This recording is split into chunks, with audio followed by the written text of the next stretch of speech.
I'm Charlotte Dubin. I'm conducting an oral history interview with Rabbi Aaron Bergman for the Leonard N. Simons Jewish Community Archives in his office at Adat Shalom Synagogue on March 8, 2017.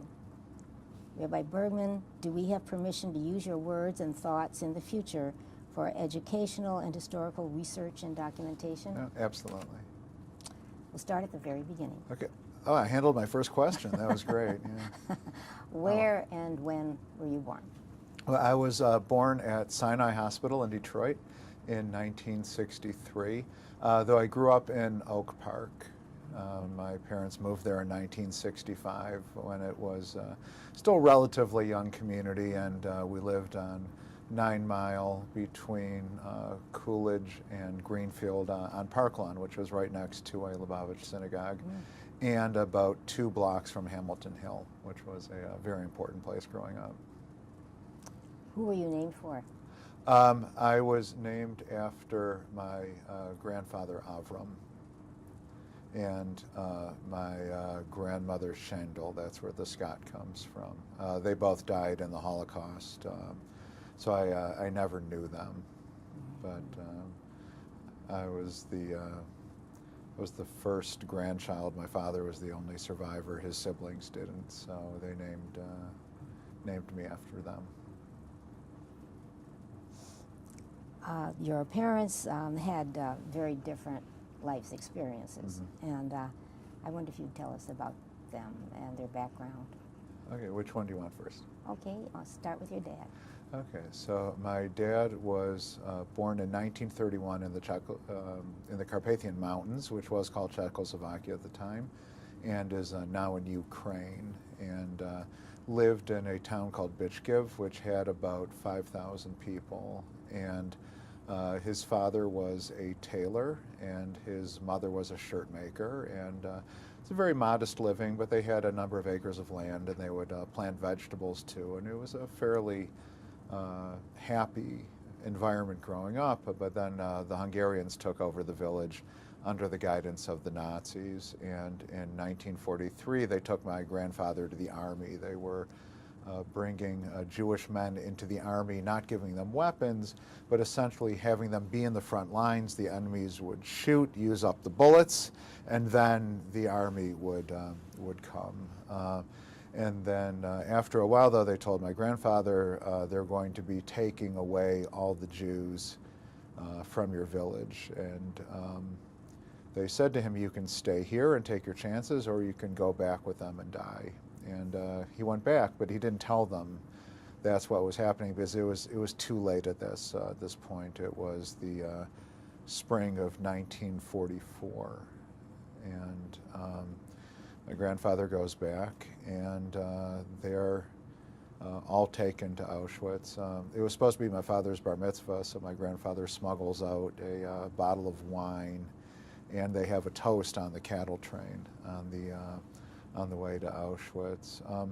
I think they actually told my father that he was older than he was, because we had a really kind of a strange experience about 8 or 9 years ago. My father had been looking for his birth certificate for many years, and he wouldn't think like how you get a birth certificate after the Holocaust in this little village in Ukraine. Well, they finally get the birth certificate, and it's mailed to the house, and it's a different month and year from the one we were celebrating. And it turns out that he, according to the birth certificate, he was born in 1932, 1931, but I think my grandparents knew that if they didn't celebrate his bar mitzvah,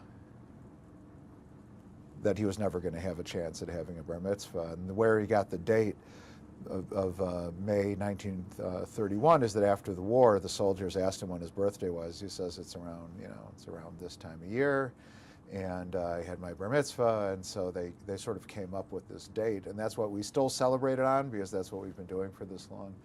But his parents must have had a sense that if they didn't celebrate with him, then they were never going to. So he had an older sister and a younger brother, and they were all taken away.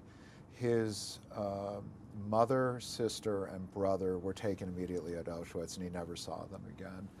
My grandfather said that my father was actually 16 and not 12 or 13, whatever he actually was. And my father was very small. He was not robust. He'd had a rheumatic fever, so he didn't even look it, but the Nazis said, fine, you're 16, you'll be in a work detail. So he and his father were together for about 6 weeks, and then he was separated from his father at the Plaszow concentration camp, which is where Schindler's List takes place. So I've actually never been able to watch the movie of Schindler's List because knowing my grandfather is in that camp somewhere, so to speak, and he wasn't one of the ones who was put on the list.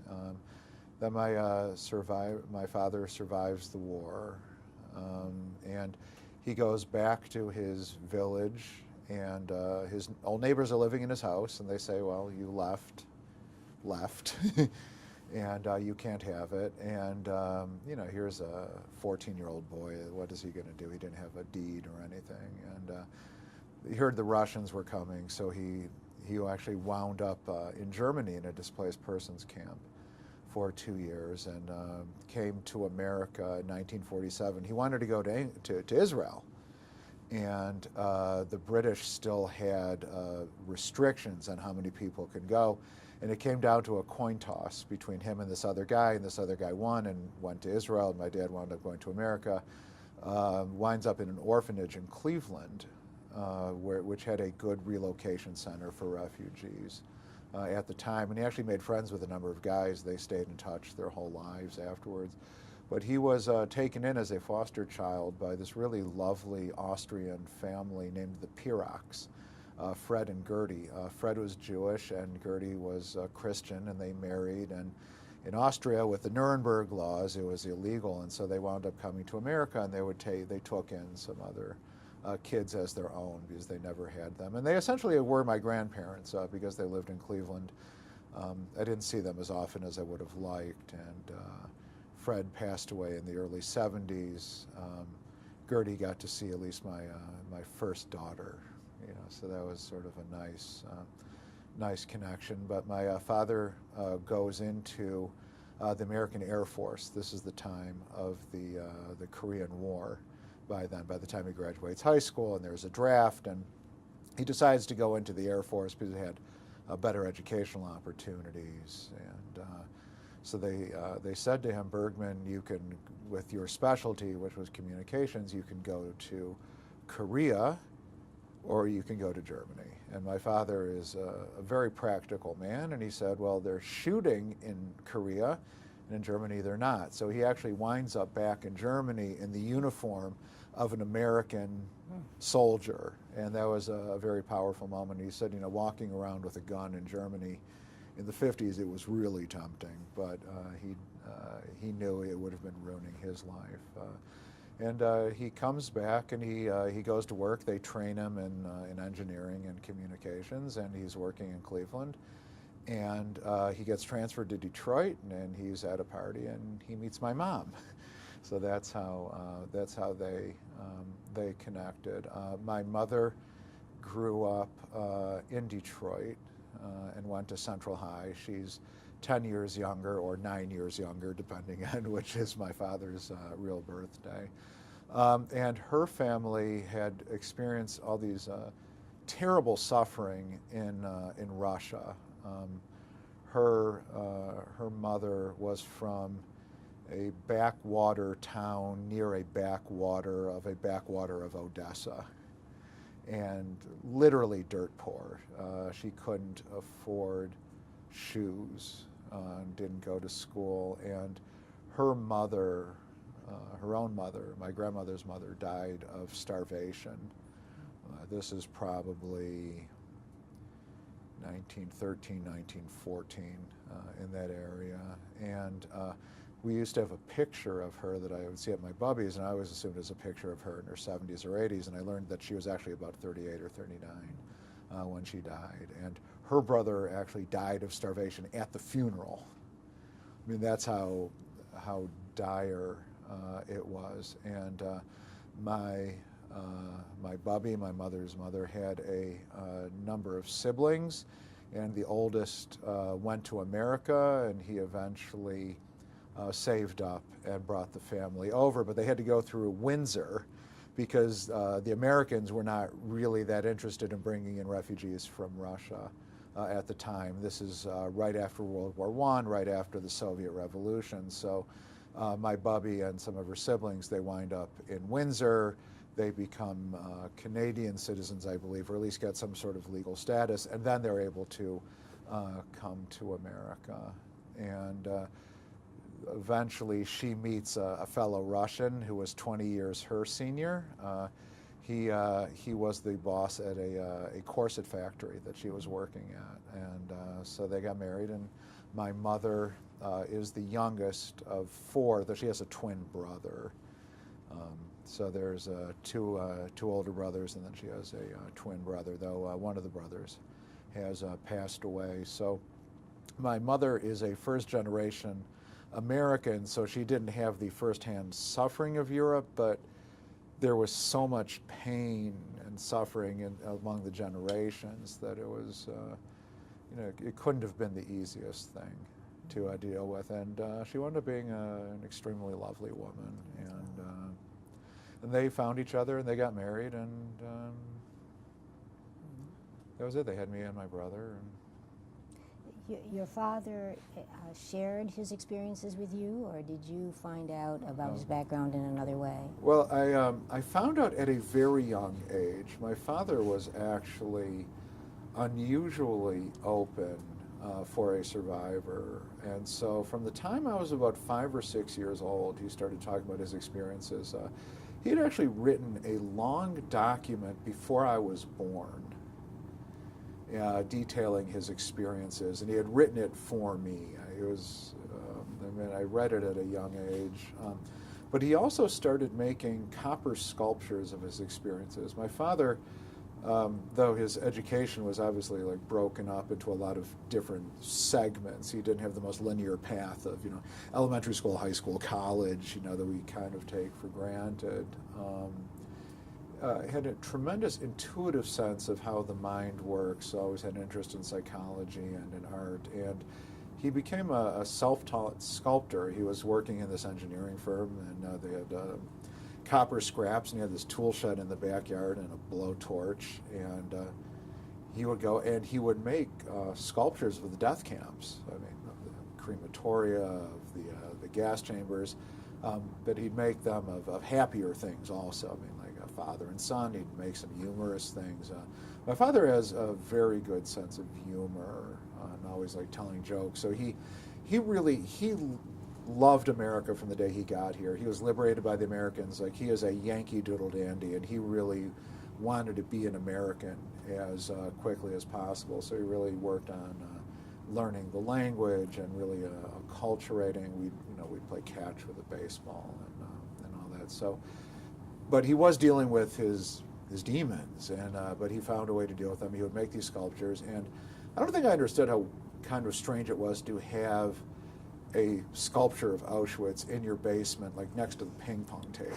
Like, it was just a part of it. It was his way of dealing with it. And I remember probably around 1970 or so, he went to a presentation of I Never Saw Another Butterfly. This was a collection of poems and paintings of children, I believe in Theresienstadt, that were found after the Holocaust. And what it was is that they would show slides of the pictures, and they would have these, I was 7, so I don't know how old the kids could have been anywhere from 12 to 30, I have no idea, when you're that age, but they were reading these poems, and my dad looks at them like, that's so interesting. You've got images and music and words, and he started making these slide presentations, and literally with slides, taking the pictures and making by hand, and he had someone take pictures of the sculptures, and he set it to music. I still can't listen to Tchaikovsky now without, like, right through the heart. It was the March Slav, and that became. He integrated the background sounds with his narration and the pictures, and he would just start going to schools all over the place, and he was sharing his story, and he did this throughout the 70s. And you know, as a kid, you're like, oh my God, my father's coming to school. I mean, I wasn't that popular that I could afford to lose a bunch of friends, you know, and he was great. He was just great. He really connected with the kids because he thought it important that the story be personal. So instead of talking about the 6 million, he talked about his parents and his brother and sister, but then he would ask the students, now visualize this happening to you and your family, and all of a sudden the kids are like, because, you know, otherwise history is 10 years before whatever, you know, so for these kids, just to tell them the facts and figures of what happened with the Holocaust is as important as they are. My father understood that with middle school kids, it just wasn't going to connect. They don't have those kind of linear thinking skills. And so he made it really visceral and really personal. And he even had this sheet where write down your family members' names. Okay, you know, it's nice you write them all down. And then during the course of his presentation, he'd have them cross them out one by one. Okay, you just lost, you just lost, you just lost, you just lost. And by the end, they're like, oh, we get. And again, this was all self-taught, a very intuitive thinker, really brilliant guy. My mother is really brilliant artistically, musically, intellectually. There was always a lot of art and music and books in the house. It was just all just sort of lying around, and always music playing. And they both did art. Like my mother actually has like a background in fine arts training, and my father his art was like very kind of raw, very primitive, but very emotional. And my mother's was more classical, and she played piano.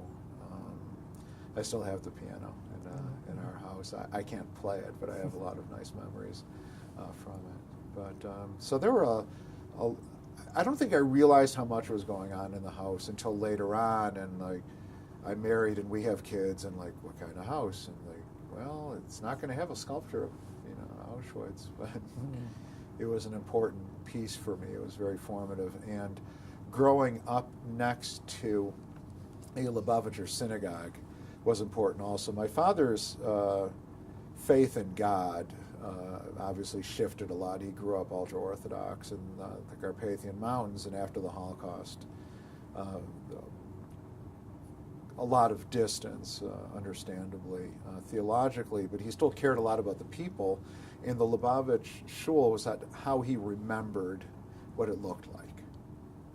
So he wasn't there for the sense of theology, but a sense of, we're still here, it's still around. And so I grew up like literally right next door to it, and that's where I went to Hebrew school, and where my bar mitzvah was. And my dad and I, we sort of shared our bar mitzvah, and that was a nice moment, like, because he had his with his dad on the cattle train to be able to have with his son, and then with my brother at his bar mitzvah 6 years later. It was very powerful. Though with my own daughter's benot mitzvah, that was, I would say, even better than ours, because it was another generation.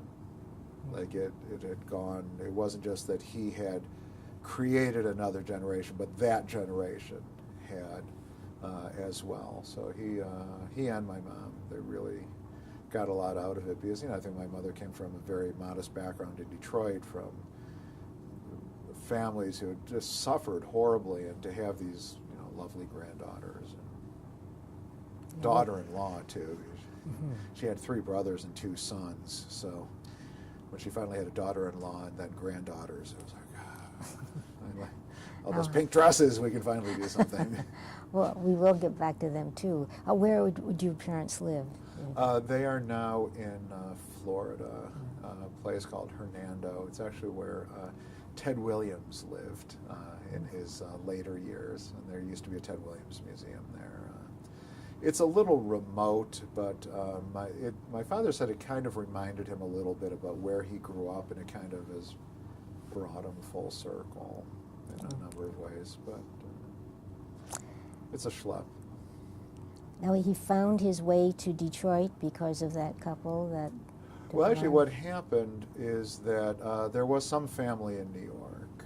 And they brought him over, but they weren't able to take care of him, so they arranged for this situation in Cleveland. Even though that part of the family had gotten out earlier, the sense of loss was so devastating. I think that people were just having a really hard time trying to figure out what to do and how to be there. So they made sure he was taken care of, but he left New York and he went to Cleveland. And he was in that orphanage, and then the couple brought him, the Piraks. Yeah. Okay. Now, about your growing up years, any siblings? Yeah, I have a younger brother, Lawrence. Okay. Yeah, we're 6 years apart, and he lives in New York. And anything you'd like to share about those years and growing up years? Well, I was very lucky to have grown up in Oak Park. You know, when people always say, oh, you know, Oak Park was so wonderful, and my kids always hear, it actually was that great. I loved it. I could walk to the bookstore. I could walk to the park. Had lots of neighbors. There were people we played baseball with almost every day in the shul parking lot that lived around the block. And you know, I was lucky that the public schools were wonderful. I went to Einstein Elementary in Clinton, and then I went to Oak Park High. And I was lucky that I knew it was a good place. Like I had a sense of that it had worked out nicely. And that was reinforced. I had a friend from middle school, and mostly just friends through middle school. We didn't really hang out a lot, and he came to my house once, and you know, this was a kind of a typical 3-bedroom, 1,000-ish square feet. We had a basement, and my friend said, "I didn't know you lived in a palace." And at first I thought he was kidding, but then he was saying his circumstances were not quite. But you know, I was very lucky. My parents liked to do fun things. I mean, we would go to the zoo and we'd go to Greenfield Village, and so when I did those with my own kids, and go to we went to the DIA a lot, and we'd go to Cedar Point, and we'd go to Cleveland a lot to visit my grandparents. I never really thought of them as foster grandparents, but I used to think everyone went to Cleveland on vacation, because that's just where else were you going to go? But growing up, I was very shy and very quiet. In fact, I took a lot of speech therapy in elementary school. There's nothing like getting pulled out of class, saying, "Bergman, your speech therapy." So if you told me that this shy, very, very bookish, very quiet kid was going to make a living talking in front of people, I would have said, that's science fiction. You know, aliens and stuff, that I'll believe before. But I'd wanted to be an astronaut. That was actually my first career goal. I was a very little boy with the Apollo missions, and I remember looking at the moon. I think, God, there's actually guys up there. It's not like the man in the moon. There's a man on the moon. It was amazing, and I was enrolled in the Space Book Club. You'd get 2 books a month about science and space, and models, and I just loved that. But I didn't have the hand-eye coordination, or you had to be able to fly fighter jets, and that. First of all, my parents were not going to let me fly. I mean, who are we kidding? But I didn't. I've been wearing glasses since kindergarten, so that wasn't going to happen. But I was very, very shy, very quiet. Now I wound up getting involved in BBYO, and that was really important to me. And they offered a lot of leadership training, and I decided just to go for it. I ran for president of my chapter, and I ran unopposed, and I actually did almost lose. True story. They're like, this guy, he doesn't even talk. He's going to be president. What is he going to do, stand up there and just... But I went to some of the training, and it was great. And that really got me kind of out of my shell and involved. And I loved the guys in the chapter. It was Rose Azier, and I'm still in touch with a number of them. Even to this day, still see them. I still see my old advisor, Mickey, who was a great guy.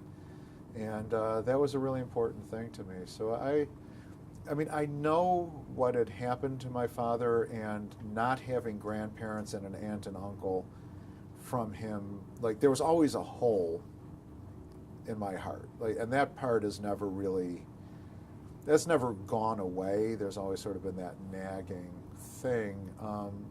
So there was this thing kind of hovering in the background, but it wasn't a part of my everyday life. I mean, I played baseball and basketball, and I really did have a very nice 60s and 70s All-American growing up, but I always knew there was something a little different.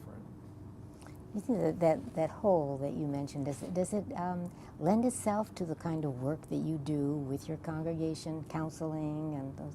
Just curious. It does in a way, but it's going to sound funny, is that one of the hard parts for me is not being jealous of people who had these wonderful grandparents that they got to see every day. I mean, I'm lucky I had a bubby. I did have one grandparent that I was able to spend a lot of time with, but sometimes you hear families like, oh, and Grandma and Grandpa picked us up every day after school, and they took us horseback, or whatever it was. So trying not to be, still trying to be happy for them that they had that person, and not kind of sad that I didn't have that one. I think that what I have understood is everyone that was suffering from something. I haven't met a person yet who said, oh yeah, it's all been just perfect, no problems. There's better, there's worse, there's more appreciative, less appreciative, but I think when you spend time and you really hear their story, then you understand a little better. So I think that this has helped me listen to stories better. Tell us about the college years, okay? You went through these schools, public schools. Yeah, and I was lucky. I got into my first and only choice. I went to the University of Michigan. We used to go there when I was a kid for the Ann Arbor Art Fair, and I fell in love with the campus and spent a lot of time at Ulrich's bookstore. In fact, I used to call it the Ann Arbor Book Fair, because that's really what I thought was the important thing. But I went to art fair, and I was lucky. It wasn't as stressful to get into Michigan as it is now. I mean, when my own kids were applying for schools, the pressure was unbelievable. And when I was going, it wasn't quite as bad. So I went to U of M, and I started pre-med, but my heart was never into it. There was a member of the extended family who was kind of pressuring me, and after a semester of chemistry, I was out. I said, this is just, it's not fair to my future patients that I would be a doctor. It's just not going to happen. And so I had thought for a while that I was going to be an attorney, but I wasn't really sure what to do, because astronaut was still out. Well, the program wasn't what it used to be. A lot of the excitement over space travel had kind of waned. I mean, they had the shuttles, but even then, people weren't as excited anymore. And I was trying to figure out what to do, and I eventually got involved at the Hillel House in Ann Arbor. I'd gone to Hebrew school. I was involved in AZA, but I wasn't observant per se. I wasn't keeping kosher, wasn't keeping Shabbat. I was interested Jewishly, probably more from history and culture and tribal associations, but I wasn't observant at any real level. And someone invited me to go to Hillel, and they invited me. I'm like, fine, I'll go if this will get you off my back. And I went to Friday night services, and I'd never really been to Friday night services before, because we'd go to my bubbies for dinner Friday night. So we had a Shabbat thing, but I'd never really been to Kabbalat Shabbat. Most of my associations with services were really high holiday services, and I just thought they were kind of long, which they are.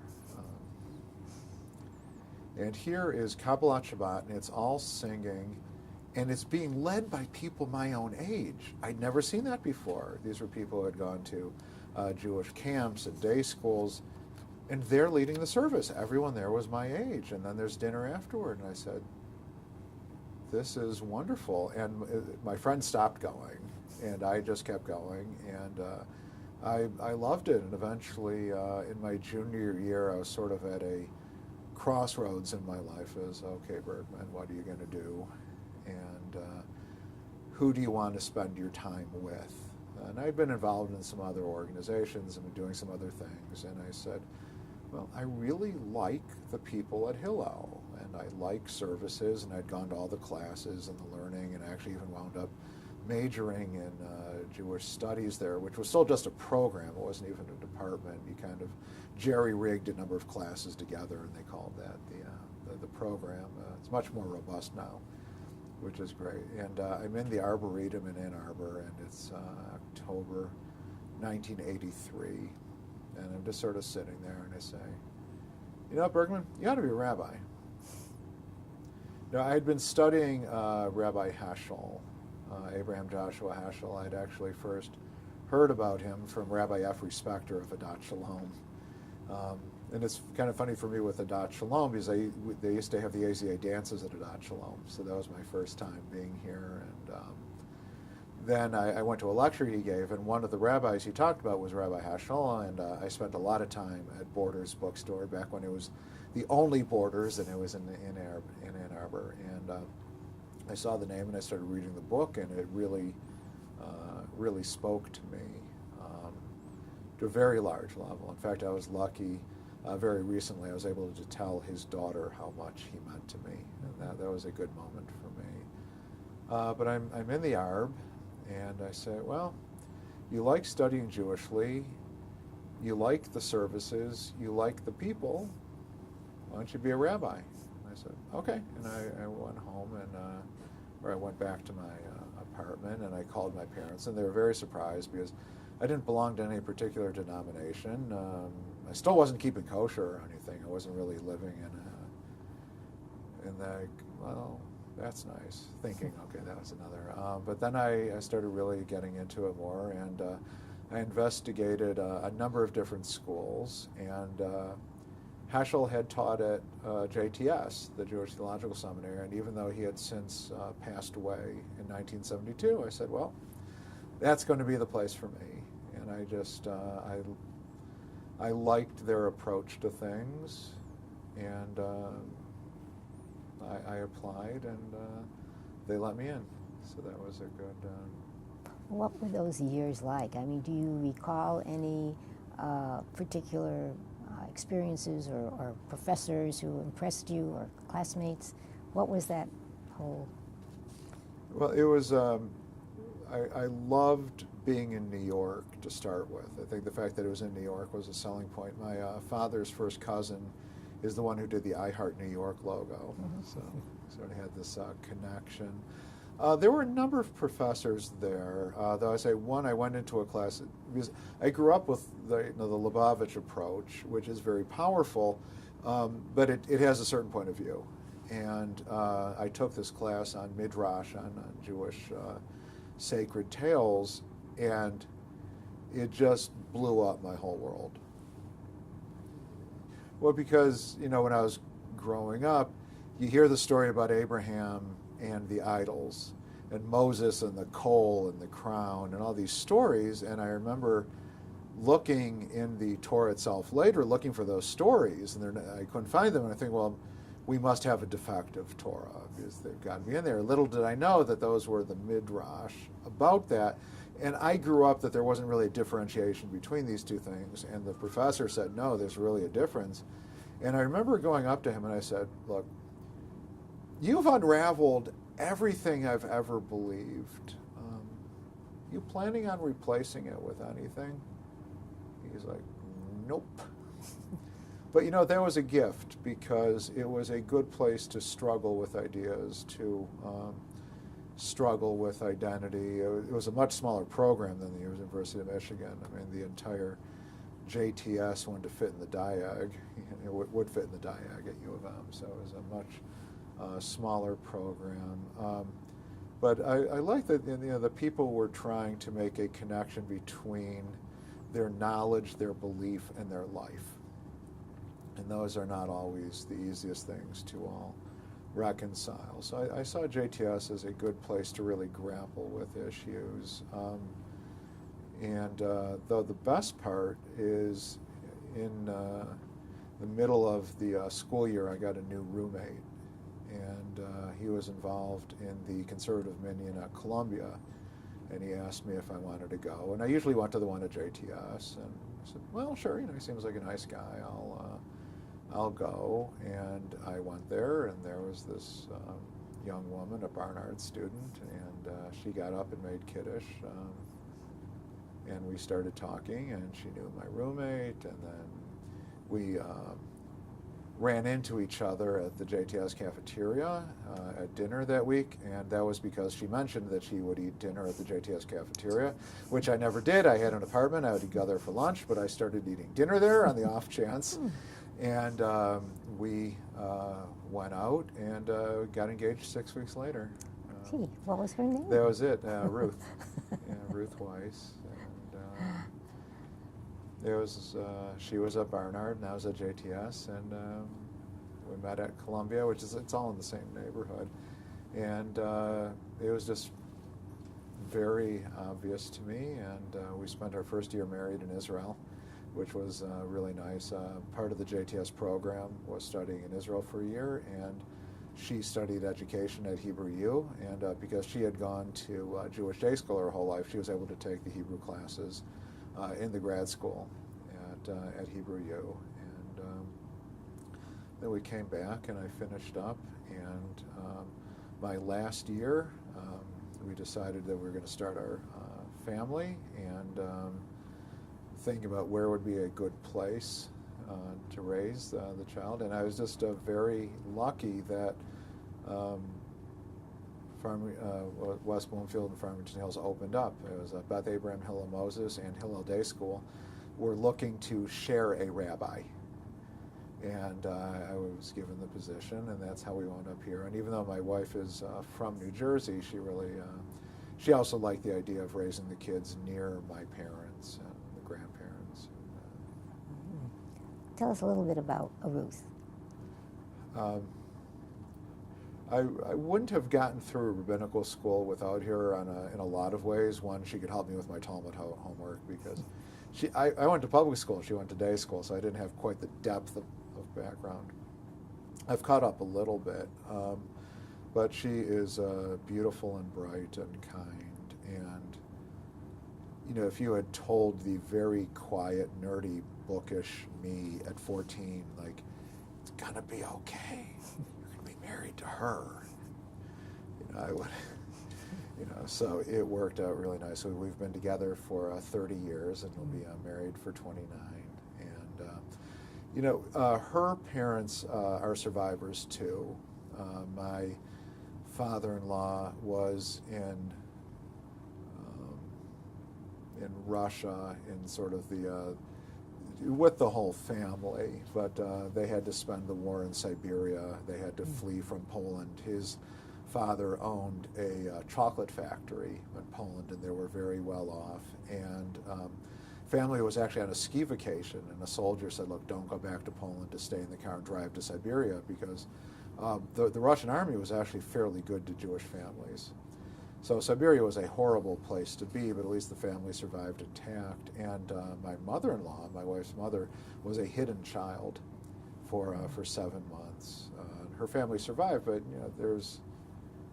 it was very tough. So Ruth and I knew a lot about each other without having to really explain it. Like, we each kind of knew what baggage we were carrying, and we could relate to things. And if sometimes we were affected by something that maybe wouldn't affect other people, like, we understand each other's anxieties and mishigasim, and know where it comes from. But I wound up way better than I imagined. I'm like, good for you, Bergman. That was well done. Well done.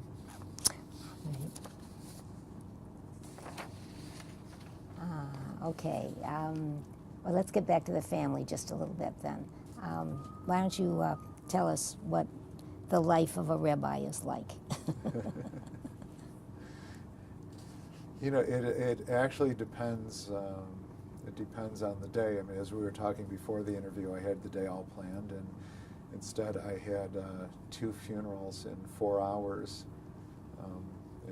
instead. But I feel that I can help, and I think that's what drives me as a rabbi more than anything else. I have all of my philosophy, or my entire approach to a rabbi, comes down to see every person as created in God's image, be as humble as you can, and try to help.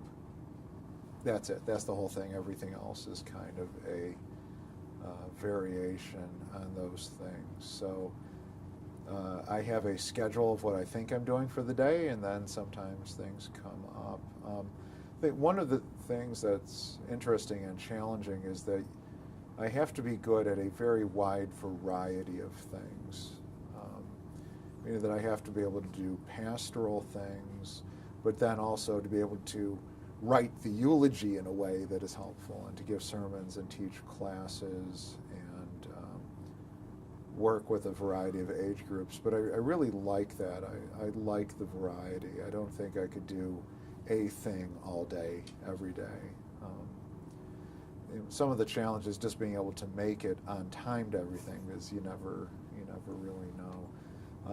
But part of the hard thing was I missed a lot of my kids' life growing up. That's been hard. Very often I would leave the house when they were little and they were still asleep, and I'd come home and they were still asleep. And Shabbat is not Shabbat. I mean, there's a couple hours here and there, but Shabbat isn't the day of rest. It can be beautiful, but it's just not that. Though we did try to keep the house as normal as possible for the kids. It's not obviously a rabbi's house, and my wife is a Jewish educator, so it's not obviously a Jewish educator's and rabbi's house. It's obviously a Jewish house. Mezuzahs, Jewish books, the dishes, all that sort of stuff. But we tried as much as possible to raise them where they pretty much have a reasonably normal, consistent life at home. But it's hard. It's always tugged at me. It's hard to plan things. Or, hey, we're going to the zoo on Sunday. Oh, and Mom's going to the zoo with you on Sunday. And they assure me that I was there for them, but I would say that was probably the single hardest thing, because you don't get those moments back. And Tell us about your daughters. So we have 4 daughters. My oldest, Rena, is going to be 26, and she graduated from Michigan State and got her master's from the Jewish Theological Seminary, which I was very proud of. And she works in Jewish education and with Jewish youth. And what's so interesting is that even though it's a very long tradition, and I thought that by being a rabbi, it's just kind of not going to be changing as much as I saw things in high tech or medicine. It's a very different Jewish world, and in many ways it's very exciting. And so she's exploring opportunities of what this changing Jewish world might look at. And she's doing a lot of things in Brooklyn and Manhattan, and even some things in Connecticut, and trying to make a difference in a way that makes sense for her. My daughter Shira graduated the University of Michigan with a degree in materials engineering, and she's now at UC Davis doing a PhD in agricultural engineering. She is very interested in food chain and food supply issues. She's very environmentally aware, and she wants to figure out ways of cutting down the waste and cutting down the toxins, and how do we protect people and protect the environment more. And she's actually driving a lot of the ways I think about nutrition. I'd been a vegetarian for a long time, but I became a vegan under sort of her inspiration. And so that it's interesting when you learn from your kids. as well. So she's out at UC Davis, which is a little bit of a schlep, but it's a nice place. My daughter Ariel is a junior at Michigan State, and she's doing interior design, but she's also very involved at the Hillel there and does a lot of programming and has taken on a lot of leadership and helps plan the annual State of Michigan Holocaust memorial service, which is at the Rotunda. And she did this all on her own. We never really tried to push the girls in any particular direction. In fact, we never even really made religious decisions for them once they were teenagers. If they wanted to go out on Shabbat, or they kosher, not kosher. I mean, they're vegetarians, but we didn't want the arguments to be over what mattered to us so much. So we didn't really push hard on the religious stuff, and they've each kind of found their own way to it. But Ariel has really embraced those leadership roles, but is still going to be doing the interior design. She doesn't want to be a Jewish professional, but she wants to help in the community. And my daughter Ricky is a freshman at the University of Michigan in the residential college, and she wants to be an editor, but she really wants to work on like social justice issues. Like she wants to do writing and editing for things that will make a difference in the world, in the whole world, especially social justice and human trafficking, and all these things that I can't believe we're still talking about. So each of them are just amazing. All four of them are very different. They're very much sisters, but I'm very proud of them. My wife and I always thought about what we wanted to do was help them be the best version of themselves. And it actually came from an episode of a sitcom in the 80s called Mad About You. It was Paul Reiser and Helen Hunt, and they were this young couple in New York, and they had this dog named Murray. And they had never trained Murray. They just let Murray be, but Murray got into an incident and was forced to go to obedience school. And the couple said, "We are so worried that this obedience school is going to ruin their Murrayness," his essence. So what we always talked about the girls is we make sure we don't ruin their Murrayness. Like we use that. We didn't talk about their Rena-ness or it was their Murrayness, and not to mess that up. And so we put a lot of thought into that. Sometimes went better, sometimes worse, but at least they know we were trying. Their choices are wonderful choices. Yeah. One word that stuck out that you used was change with your eldest daughter, and I wonder how you observe the change that's going on in the movement, in the conservative movement. Yeah, well, the conservative movement is changing, but in a way that all the other movements are changing too. I mean, just the concept of movement is a very 19th century idea as well, where the movements really developed.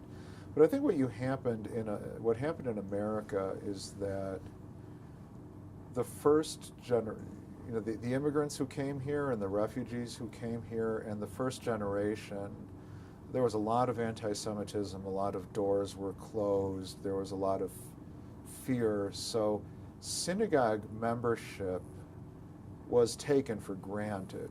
Where you were going to be a member was a matter of discussion, though in the early days a lot of it was divided between Galicianer and Hungarian and Litvak. I mean, there were sort of these ethnic cultural divisions among the early ones, and so a number of people joined synagogues because that's simply what you did. There was nowhere else to go. It became your social life. It's who your friends were. Israel was still in a very precarious position. I mean, Israel's always facing challenges, but its existence isn't as on the edge as where I think about almost exactly 50 years ago when Nasser was rolling the tanks, from Egypt, and they were going to destroy Israel. I mean, Israel's always going to have challenges, but it's scary, but I'm not as worried. Like my own personal goal is to live long enough to see Israel's 100th anniversary. Like, I don't really have a bucket list per se, because I've already, like, things have already turned out way better than I imagined, so the idea of a bucket list sounds kind of selfish to me. Like, I've really, I mean, the stuff I'd like to do, but I don't have a bucket list, but I would like to see Israel's 100th, just to, kind of make it to that point. But I think part of the challenges now is that people aren't as defined by any one identity. And this is in American life in general. People move between denominations, move between religions, issues of gender identity, which becomes a big issue when how do religious denominations welcome or shun people depending on their own self-identity. So those are some of the challenges. Some of it is people don't necessarily want a bricks and mortar. There's so much online, but I really believe that people ultimately crave face-to-face, actual human contact. I really do believe synagogues have a very important part of the Jewish life, but I think the synagogues that are actually welcoming and friendly, but also offer substance and give members an opportunity to grow. So I think there's always going to be a place, but the Jewish world has always changed. I mean, if you look at the Judaism from the Bible to the Judaism of the Talmud to the Middle Ages, it's always been evolving. I think that the difference is the speed that it evolves because of technology. And some of it is very good. I mean, if you lived in a little village in Eastern Europe, the number of people you got to talk to in the course of your life outside of that village was very minimal. And now you can have communication with people all over the planet all the time, and you get to see different perspectives and different ideas. So I think it's actually a very exciting time. I think it's actually a great time to be Jewish. There are more materials available to people to study on their own. There's a project called Sefaria, Sefaria, which is like the Gutenberg project of Jewish texts. It's open source. Every Jewish text, essentially for all of history, is available online for free. People are putting up translations. So I think that there's great access to knowledge. The rising anti-Semitism does make me nervous because I can't believe that in the lifetime of survivors we're still talking about this. You know, when I talk to my dad, he said he doesn't even know what to do with it. See what's happening in Europe. But in terms of our day-to-day life, though, we have a state of Israel, we have America that is still committed to protecting people. There's lots to argue about and worry about, but I think America has been a place where we've been able to flourish, and I hope that continues and continues for other people as well. But it's going to be different. If you are just committed to your denomination, it might be rough going, but if you're open and take people where they are and try to be helpful and be open to different things, I think it's an exciting time. So I'm looking to learn from my kids and see what works and what doesn't work. You take pride in your congregation, and I was just wondering what gives you the most pride about it? What gives me the most pride is how many people come up and tell me what lovely members I have and what lovely people who work here. That they get that what we're trying to be is a synagogue, is a shul, where people, that the main thing is really a place where people feel safe and people welcomed, and they're really nice people here. I mean, they really are. I'm not just saying that. I'm here because they're nice people. That's what attracted me to come here. When I spoke with Rabbi Nevins, my predecessor, the first thing I wanted to know is this an emotionally healthy place? And he said if he wasn't becoming dean of JTS himself, he would have stayed.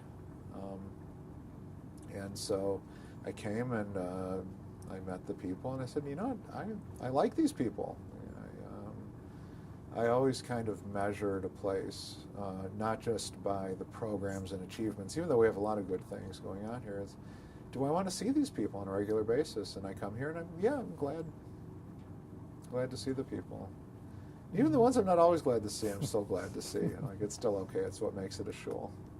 You still have that 9-minute limit on your sermons? Yeah, generally, yeah. I try to keep it. Part of my philosophy is that it's the length of time in between commercials on your average TV show. That's what I was thinking about people's attention spans, but maybe it's the length of a YouTube video. But my sermons are relatively brief, though I spend hours getting them that brief, because my sermons are in the context of a longer service. So they've already been there for a while. They're going to be there for a while. So I want to kind of honor the fact that they're there and give them something very usable in a way that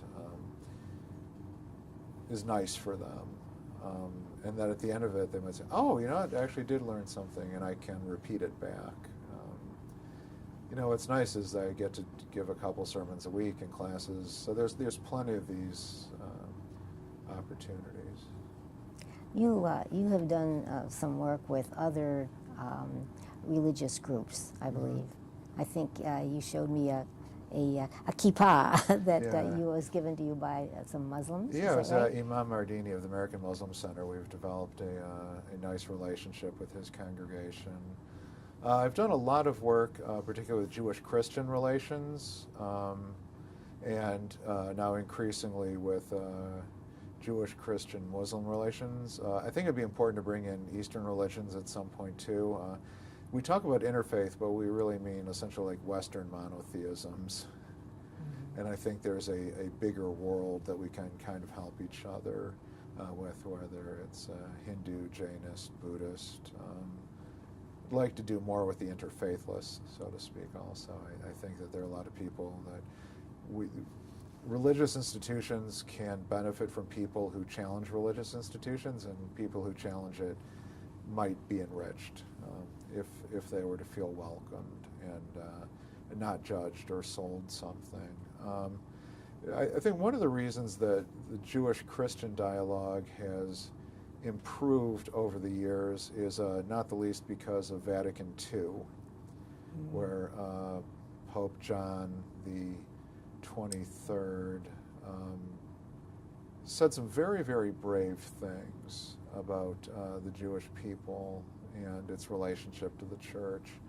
And then I believe it was Pope Paul VI, then Pope John Paul II, and to our own day Pope Francis, who I love, when he said, "Who am I to judge?"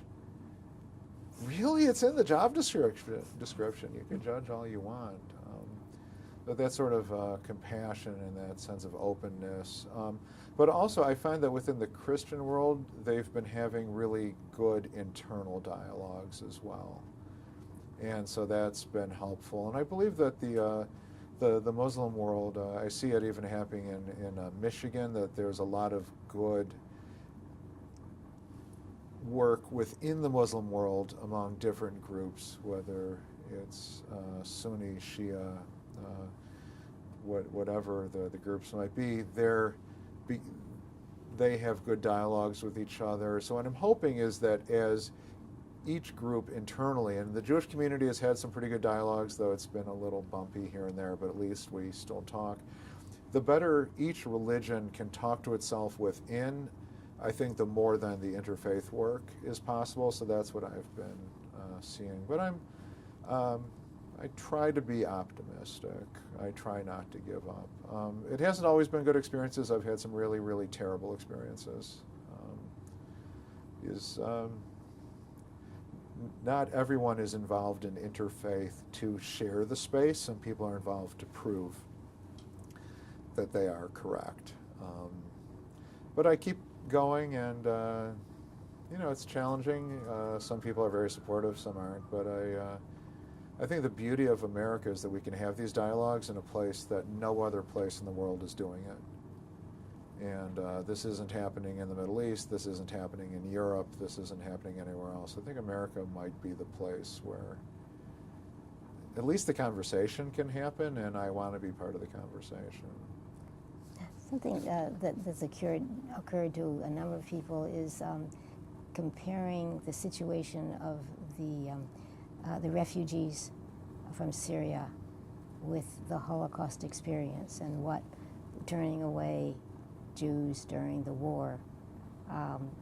Is there some resonance there? Well, there's a lot of resonance. I mean, I think that America has always been a haven to refugees. I don't want to start differentiating between countries because the whole world is a mess. And I think if someone's life is in danger and they want to come to America and make a better life for themselves and to make America a better place, I think that that's what we have to make sure continues to happen. I mean, obviously what's happening in Syria is horrifying beyond words, but there's so many places in the world now where again, after the Holocaust, I can't believe we're having these conversations where, you know, 1 million or more in, you know, Somalia, you know, Chad, places in Asia, South America, our own country where there's been so much violence and intolerance. So I think that America has to be open. I mean, I think we have to know who's coming. I mean, I would like to know who's in my house. You know, my daughters would bring someone over. I'd like to know who they were. But I wouldn't say until you only bring exactly the kind of person I want to the house, you're not bringing anyone to the house. I can't imagine that. So I think as a country, we have to stay with our arms open and our hearts open. I mean, I think we have to make sure that people who come to America is because they really want to be in America and be part of it, but we are a worse country without refugees and immigrants. I mean, we're not a country. In fact, when I think about the Native Americans, how ironic they must find it when we talk, you know, and other talk about how horrible, what destruction refugees bring to this country. Really? So, yeah, it's a very, it's sad that the situation occurs. What I had hoped is that there wouldn't have been these Syrian refugees, or because Syria is a beautiful country. It's got farmland, it's lovely. I mean, the whole Middle East, all these places, there's, the fact that there's so much hate that's causing the crisis, that's the part I think we need to figure out as well. Like, how do we prevent the person from being displaced in the first place? But I have my ideas, but...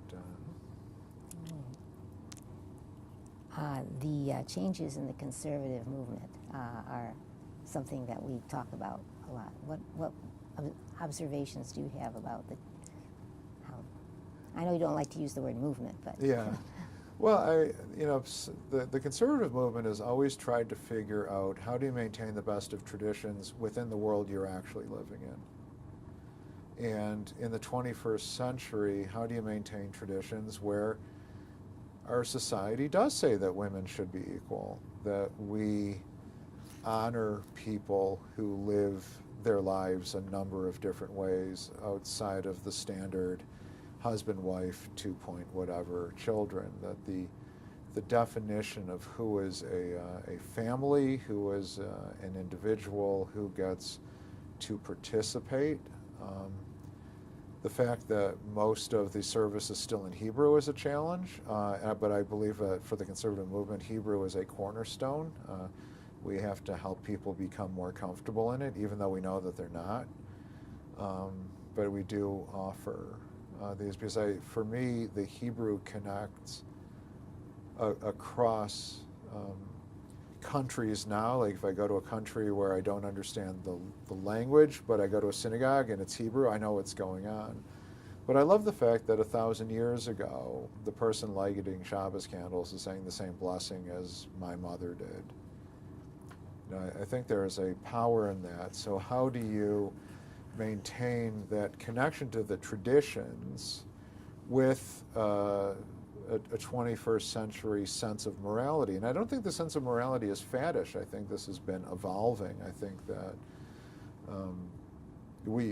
the idea of going back to women not having opportunities, I don't believe that they're mandatory, but I believe that choices and options are mandatory, where what kind of marriages, or what are we going to call a marriage, or what are we going to call a family. And also the challenge is that we're living in a world where people don't rely on the synagogues for their social life necessarily, that they are far more likely to have in common things with someone who isn't Jewish but went to maybe the same college and liked the same music and did the same things, as opposed to, say, a Jew in the Middle East who doesn't speak a word of English and is not secularly educated. I think part of the challenge is how do we maintain connections within the Jewish people, but also not isolate ourselves from the larger world. I mean, I think that Judaism is at its best when we learn from the larger world, and the larger world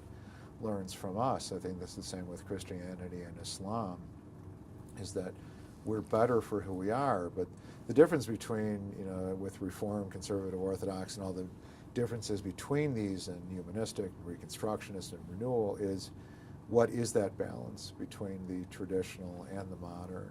Every group is struggling, but the question is how much. I think also the word conservative, because it's become so politically loaded.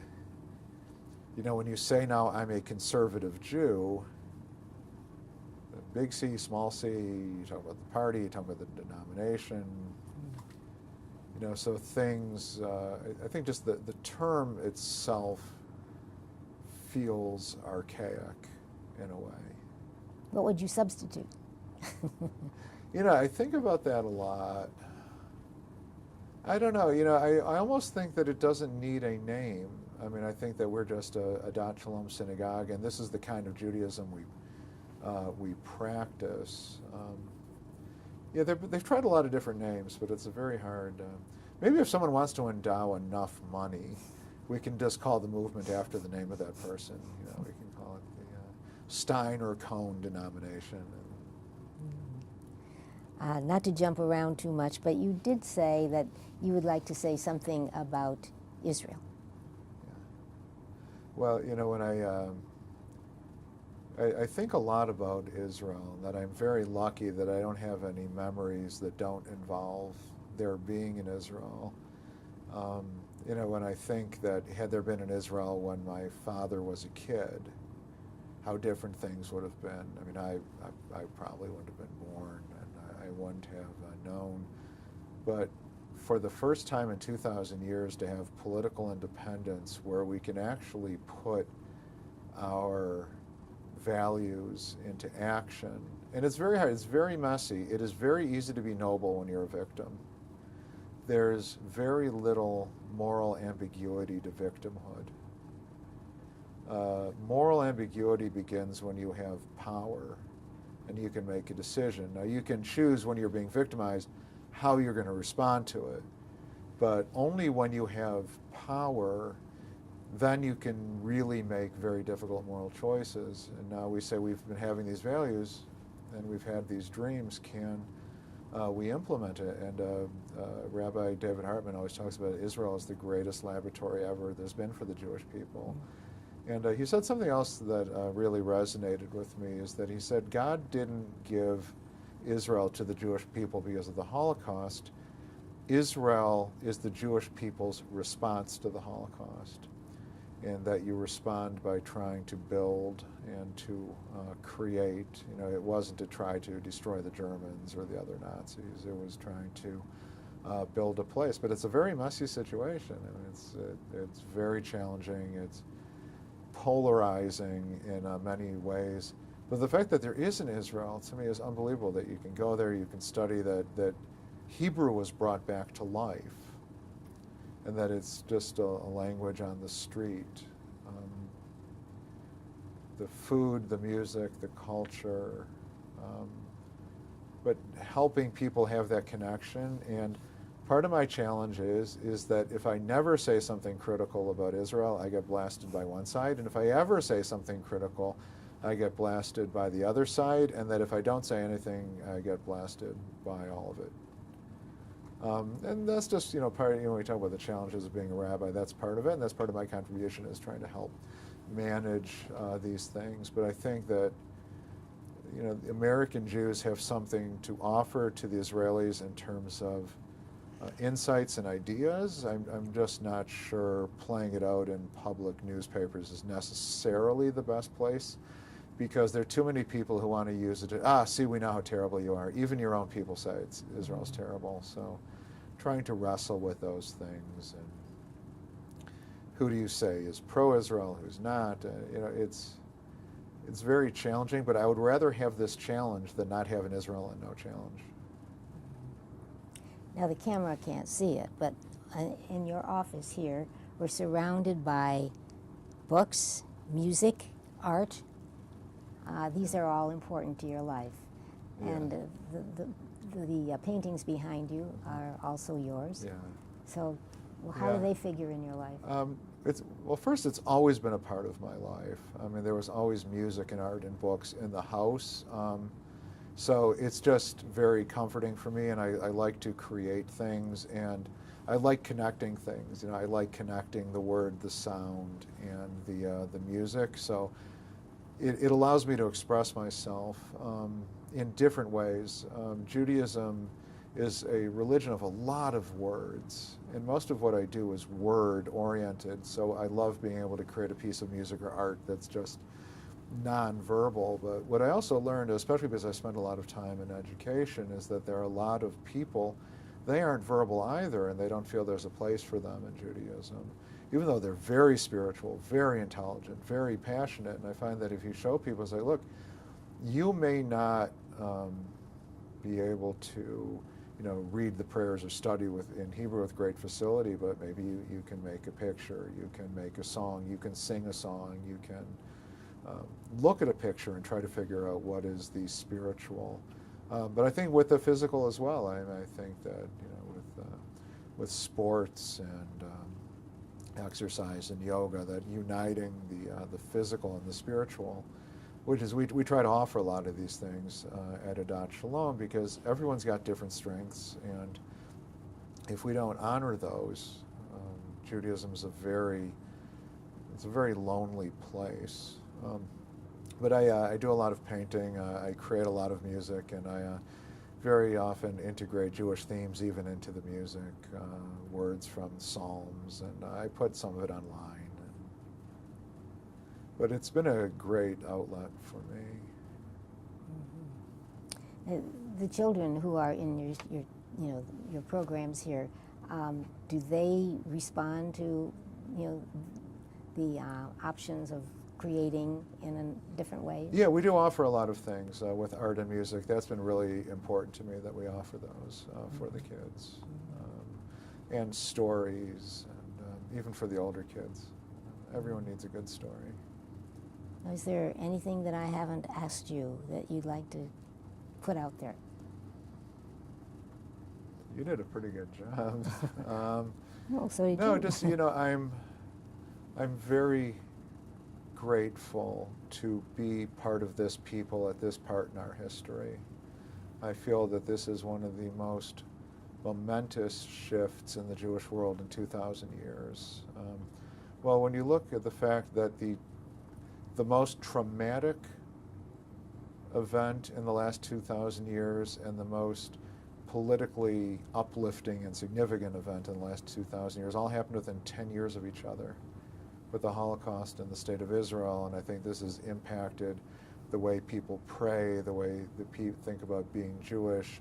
I believe that Judaism in general is in transition in some ways, in a way that we haven't seen since the destruction of Jerusalem and the transition from the biblical period into the rabbinic period. So I feel like history is going to look back on us a few hundred years from now and say they were living in one of the most monumental and challenging times ever to be Jewish. So you had a state of Israel, you had America. What did you do about it? And that's what I try to do, is come up for an answer that my descendants may hear someday and say, all right, at least he tried. All right. Any life's lessons in there? That was it. Perfect. Thank you.